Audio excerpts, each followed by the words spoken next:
Dios les bendiga. Te acabas de conectar con tu canal de bendición. Ministerios Palabra de Unción presenta su programa. Señor, aviva tu obra en medio de los tiempos y hazla conocer. Y su segmento, exploremos, investiguemos y descodifiquemos la Biblia. Con su amigo y hermano en Cristo, Asbel Rosales. Si te gustan mis videos, déjame tu like, suscríbete y corramos la voz. Muchas gracias. Muy bendecido día tengan todos y cada uno de ustedes. Nuevamente los saludo en el nombre de nuestro Señor y Salvador Jesucristo, a quien damos gloria por siempre. Amén.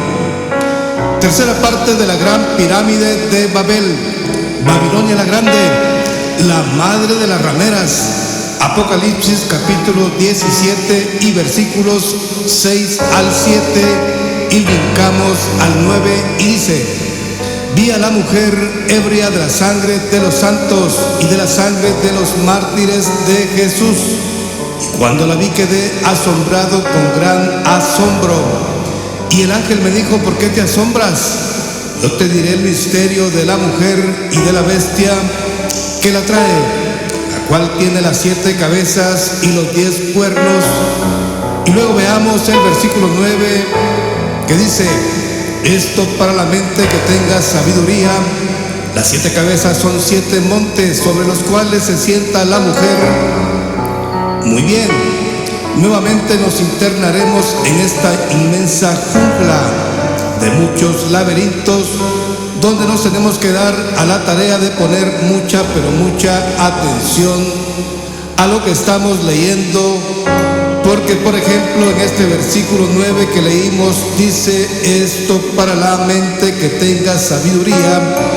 Las 7 cabezas son 7 montes sobre los cuales se sienta la mujer.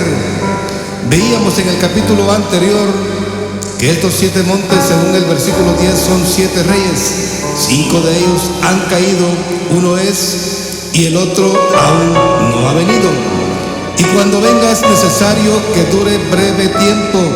Lo que nos está diciendo esta palabra es que si la mujer se sienta sobre estos 7 montes o reyes, significa que en el pasado de los 5 que ya existieron, también la mujer estuvo en cada uno de ellos. Preguntémonos de qué manera. Acordémonos que la mujer no es una entidad política o imperial. Ella representa a las religiones. Cuando nos remontamos a los tiempos antiguos y aterrizamos en la torre de Babel, podríamos decir que ya existía la gran ramera. Siempre ha estado dentro de los poderes imperiales. También recordemos que las culturas antiguas eran politeístas. ¿Qué quiere decir esto? La creencia en muchos dioses a la misma vez. Entonces, ha convivido híbridamente con los poderes del mundo entero. Entonces tenemos que entender que esta Babilonia la Grande, la madre de las rameras y de las abominaciones de la tierra, no nació ni empezó en Roma, o sea, en el reinado de Constantino, allá por los años 313 después de Cristo, posteriormente al edicto de Milán. Pues en los versículos 8 al 11 el ángel está explicando al apóstol Juan que esta mujer se sienta sobre esos 7 montes, y luego le explica que los 7 montes son 7 reyes y que 5 ya terminaron su periodo de gobierno, y uno es y el otro está por venir. Entonces la madre de las rameras viene desde tiempos muy, pero muy antiguos, pero por el hecho de ser madre tiene que tener hijas. ¿Por qué hijas? Porque dice la madre de las rameras. Al igual que la mamá, ellas van a hacer también las mismas actividades de la gran ramera. Y más adelante vamos a ver qué caracteriza a la gran ramera sus actividades. Por eso las tres religiones más implicadas, que son monoteístas significa la creencia en un solo Dios. Ponemos en estas tablas en el número 1 el Islam, en el número 2 ponemos el catolicismo y en el número 3 ponemos al judaísmo. ¿Por qué la complicidad de estas tres con la Babilonia la Grande, la madre de las rameras? Sencillamente porque las tres que hemos mencionado han matado y asesinado y prácticamente han llevado a cabo horrendos crímenes y asesinatos, cada una de ellas usando el nombre de Dios. Vamos a ver lo que dicen los versículos 15 y 18. Me dijo: también las aguas que has visto donde las rameras se sientan son pueblos, muchedumbres, naciones y lenguas. Y luego el versículo 18 dice: y la mujer que has visto es la gran ciudad que reina sobre los reyes de la tierra. Entonces ya vamos llegando a donde queremos llegar, con la facilidad del GPS espiritual, que es la dirección del Espíritu Santo. Tenemos que ubicar la ciudad donde se sienta, o sea, su sede central. Aquí tenemos que tener mucho cuidado para respetar las normas de la gramática con la cual fueron escritos todas estas profecías, porque dice dónde se sienta, tiempo presente, no dice dónde se sentó, pasado, o dónde se sentará, futuro. Entonces preguntémonos cuál es la ciudad en el tiempo que el anciano apóstol recibió esta palabra. Y la historia dice que corría el año 90 después de Cristo, o sea, de la era cristiana, cuando se escribieron todas estas profecías del libro de Apocalipsis. A pesar de que Jerusalén sí ha estado implicada y podría ser una de las candidatas, pero ya para esas fechas, o sea, ya por los años 90, no quedaban ni los escombros ni rastros de Jerusalén, porque el general Tito se dio a la tarea, hijo del emperador Vespasiano, en el año 70, como la historia lo demuestra, arrasó con toda Jerusalén y no dejó piedra sobre piedra, como lo había vaticinado o profetizado nuestro Señor y Salvador Jesucristo. Entonces la descartamos a Jerusalén y a los demás imperios, acordémonos que han pasado a la historia. Entonces preguntémonos, ¿quién será esa enigmática ciudad? Podríamos también poner como candidato o candidata a el Vaticano. Tampoco lo podíamos poner porque el Vaticano apenas nació como Estado oficialmente por los años 1929. Está demasiado lejos como para que sea él o la candidata. Y luego podíamos también pensar en Constantino, el que se le llamaba Constantino el Grande de Constantinopla. Él surge entre los siglos III y IV de la era cristiana o después de Cristo, entonces tampoco es un candidato en ese momento actual. Entonces, ¿cuál será esta ciudad? También podríamos pensar en la ciudad del Cairo, Egipto, pero también se descarta sencillamente porque no llena los requisitos que mencionan los versículos 6 que leímos. Dice: vi a la mujer ebria de la sangre de los santos y de la sangre de los mártires de Jesús, y cuando la vi quedé asombrado con gran asombro. Entonces, ¿hacia dónde tenemos que apuntar con el GPS espiritual?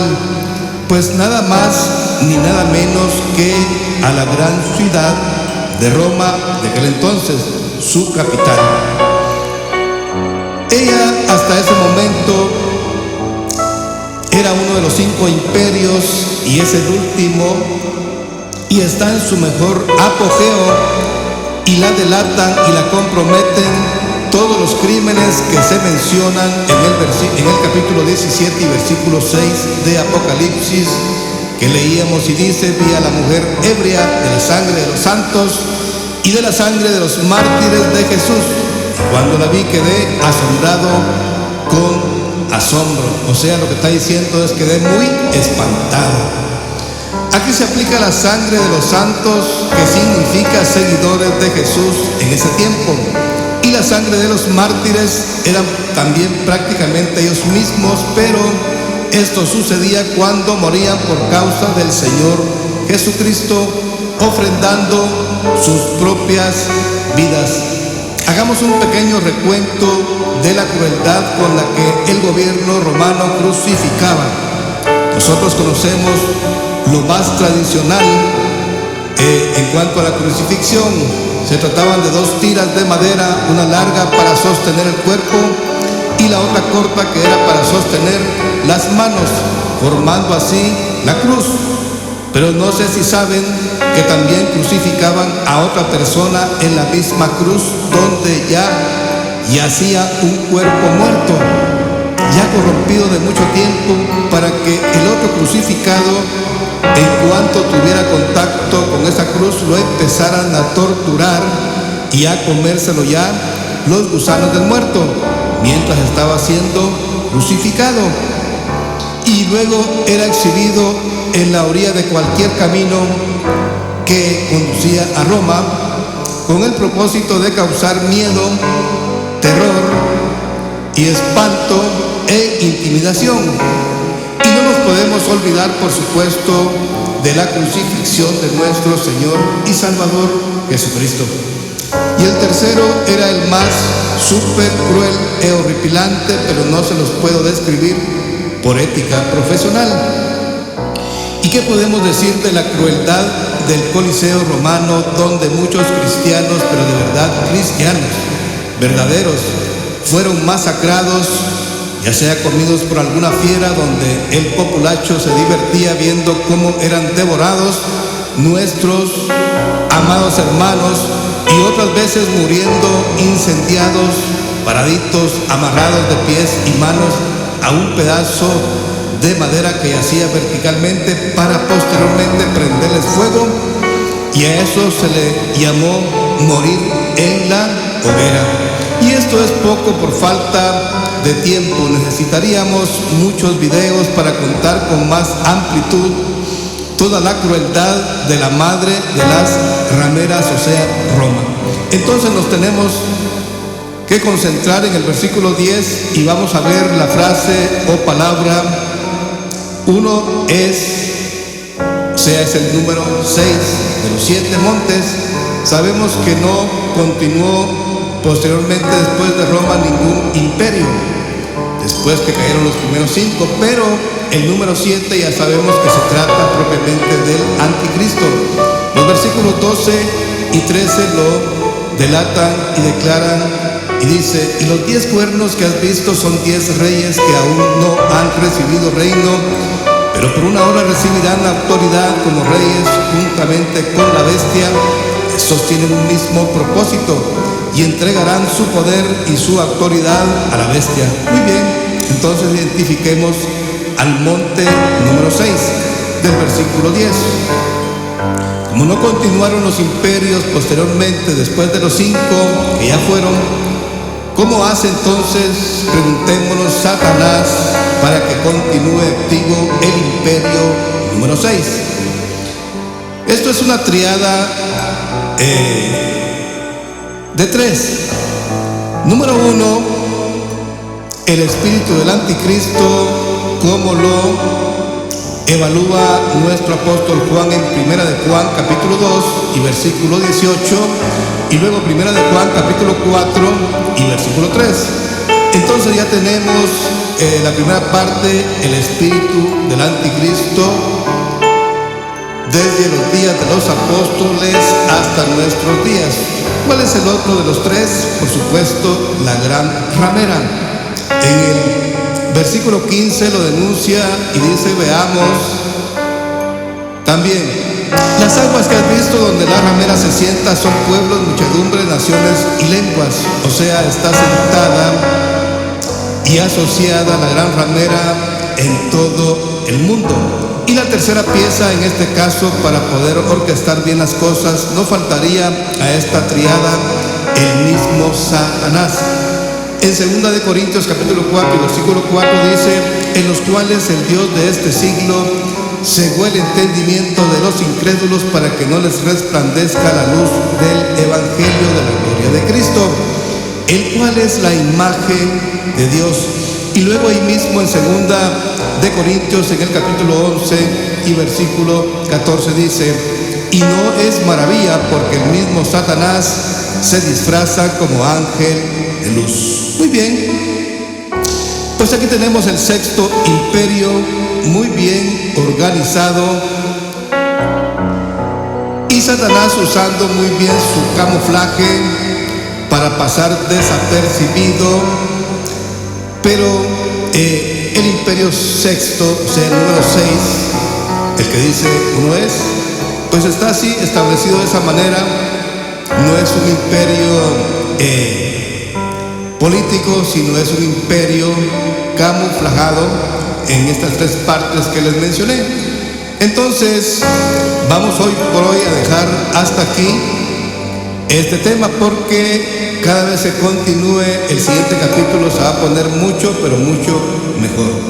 Dios me los bendiga y hasta la próxima. Y les habló su amigo y hermano en Cristo, Asbel Rosales.